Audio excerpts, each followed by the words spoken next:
What's happening, folks? Back with another reaction, back with some more Propagandhi. We're going back to their 2017 album Victory Lap, their most recent studio album. I do want to mention I was talking to friend and champion of the channel Mark about this recently, or he was talking about it to me, I should say. But the cover work on their last several albums, but in particular this one, I think it's just fantastic. Just visually, it's a very stunning image, but I think conceptually, it's so like profound and poetic. There's a couple different angles you could look at this at or from, and I think it's sort of, there's multiple layers to it, but ultimately I think it's a very sweet, profound, and prophetic image, if also sad and foreboding. I do also want to give a shout out to the monochrome version on the disc, but the sort of, band in their rehearsal element. And I especially enjoy on the rear cover the sort of human moment picture of the band. Chris actually looking probably the most normal he's looked on any of the release artwork over their albums. Jord having a good laugh. Sulin very mellow, just giving the thumbs up. But my absolute favorite is Todd, who honestly could win any international gurning competition with that face. So big shout out to this picture and to Todd in particular. But we're going to listen to In Flagrante Delicto, which if you didn't mean, it essentially means in the act of a sexual activity, which is to say, if you are lovemaking with someone, if you are in one sexual act or another, then you are in flagrante delicto. It's often used, I think, in two specific contexts, although I think maybe the meaning is just that general meaning. But number one, it's often used in relation to sexual activities that are not official or public, affairs, trysts, relationships that are not above board, so to speak. And it's often used in the context of someone walking in on that, a third party discovering or encountering people in a sexual act. So they were, caught in flagrante delicto. So that's typically the sort of context that I've heard it used in, both like in the real world of events and also in other creative and artistic enterprises. I'm thinking of the movie Clue. Tim Curry's character uses the phrase in flagrante delicto in relation to a woman being caught, or a man being caught in an affair with, I think, like his secretary or something. So yeah, that's sort of the context. Here, I think it's a song that largely speaks to the same concept on a number of different levels, going right down to the concept of sexual relations, which, what's that, there's a couple of different aspects to even that part of it, which is to say, I think it's like the Coolidge effect among biological species, and humans are animals, we are mammals, we are primates. There's sort of studies that indicate that in many species, the males of the species, once a sexual act is over, suddenly shift their attention away very significantly, very dramatically. And in human affairs, this is something that I think is talked about in, again, culture and art and so on. But the idea that once a man orgasms, for at least some men and in some context, their interest in what the partner feels, what the partner wants, how the partner is doing suddenly drops. And in some cases, it's almost like they're immediately trying to get out of the door, if not out of the relationship. And so the idea that one would have a sexual encounter, but then upon receiving what you wanted from the relationship, suddenly it becomes much more transactional. It's like, well, I got what I wanted, so now I don't have to pretend, I don't have to be sort of, pretending to be interested in what you're concerned about, I don't have to be subtle, or I don't have to be clever. I can just immediately say, well, I got what I wanted, and I don't really need you anymore. So I think it's a song that does go down to that level, but I think it also sort of talks about the way in which this transactional, exploitative attitude exists on multiple levels, politically, societally, and so on. The idea that politicians will promise these grand visions, act like they really care about the lives of their constituents, and so on, and then upon getting those votes and getting elected and getting what they wanted, now suddenly they don't care as much. Now they're more concerned about sort of, making backroom deals with other politicians that'll pad their pockets, or sort of making their name bigger and, getting to a national level profile and so on. And suddenly the very things that they promised, the very vision that they sold someone, doesn't seem to matter anymore. They don't really care about those people anymore. So I think it gets to the way in which a lot of interactions, including intimately, sexually, on up to the grandest of human experiences, politically, internationally, and so on.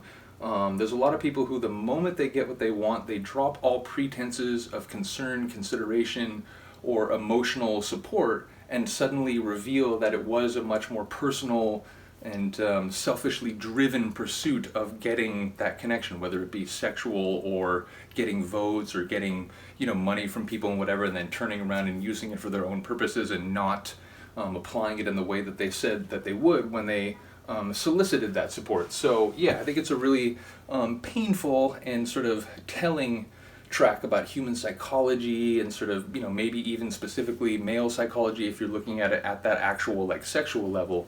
And there's like a it's like a anthropological slash like psychological concept, but I think it's like the Coolidge effect, the idea that, again, for a lot of males, and I think this is not just about humans, it's like mammals and so on, but that if males have like a consistent sexual relationship, if a new possibility for a sexual relationship comes in, many men's attention will be turned, even though they already have a partner, which again, in the human world, it implies all sorts of like emotional connections and, social bonds and so on.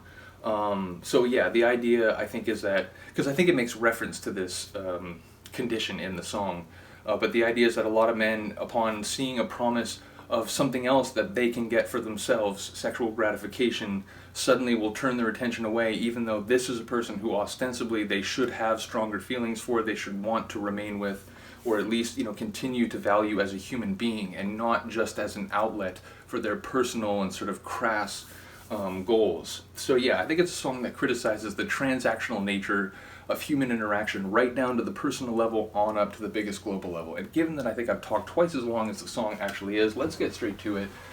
This is Flagrante Delicto by Propagandhi on their 2017 album Victory Lap. The one thing I'll say sonically, it feels like a Todd tune, and it's a more thrashy kind of punk rock tune, but it's actually Chris on the Vox. So it's an interesting one to me in that it feels like when it starts that maybe you're going to hear Todd, but it is actually a Chris song. So here we go, Flagrante Delicto by Propagandhi.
This part does feel more like a Chris tune. Don't be so hard on yourself.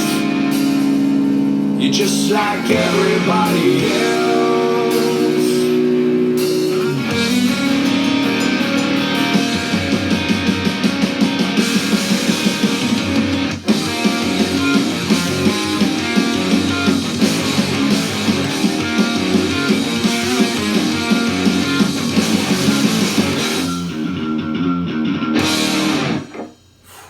What a killer tune. It's like I said, it's like in some ways it feels like a tune that you would expect to hear Todd's voice on, but the couple moments there where it gets a bit more kind of melodic with the guitar work and so on, it's like, wait, no, actually this does feel like a Chris tune.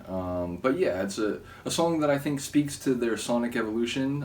Obviously, many people will know, and I was actually just talking to Mark about this, Their first album, I think they were like still teenagers. They were, very young and sort of, keen to stake out their sort of dissidence and their sort of muckraking ethos. But quickly, I think they began to change their sound. And indeed, by the time they get to their next album, Let's Talk More Rock, 1995, it had already changed significantly. I mentioned before, when I got that album, it was like, whoa, like, okay, I'm with this band, but like, this is different. It like took me a little bit to sort of, fully embrace the sound of that record. And then by the time you get to the next one, Today's Empire is Tomorrow's Ashes, they had already started to change significantly. By that point, Todd had come in, the first bassist, John Sampson, had left to do the Weaker Thans project.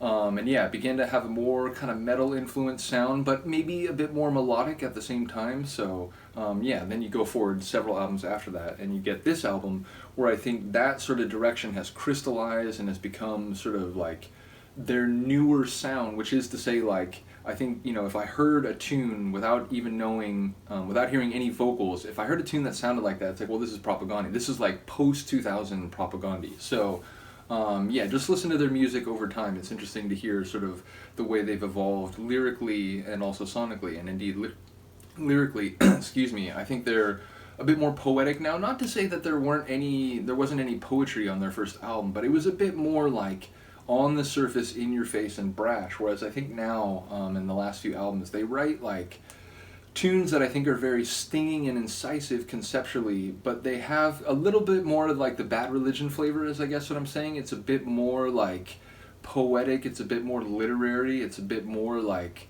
less outright profanity. Not that there isn't, there's definitely still some F-bombs here and there, including like in song titles.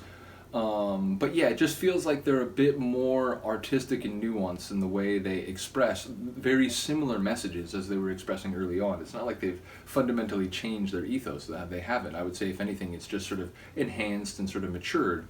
The way they express it, I think, is a bit more creative and poetic now. So, in any case, big shout out to Propagandhi, big shout out to Ryan, who, one of the early people who started following the channel in relation to Propagandhi and the punk rock reactions. Jimmy as well, who recently started commenting on some reactions again. Big shout out to Jimmy if you see this.